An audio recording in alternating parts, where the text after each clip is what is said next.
I'm Liz, and I'm the CEO and founder of POUP Card Game, party games celebrating Black experiences from college to the workplace.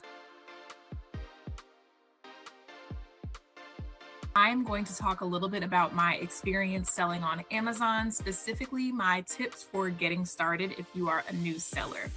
Now, if you are new to Amazon, make sure you have your own website set up. This shows that you not only are ready to sell on Amazon, but this allows you to get used to selling on your own platform, managing orders. All of these insider tips are going to help you as you learn how to navigate the back end of Amazon.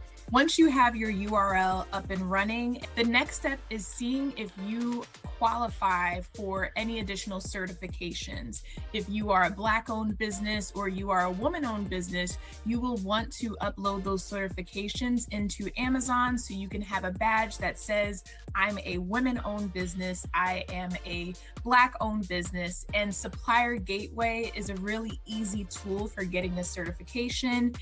Once you have your URL, it takes just a few minutes of your time to sign up and it's very affordable.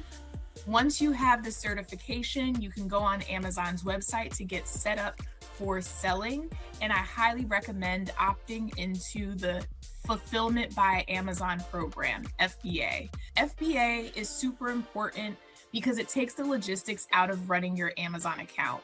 This means all you have to do is package up your inventory to ship to Amazon, and Amazon will take care of the rest. When orders come in on Amazon, Amazon's warehouse will ship those orders out directly to your customer.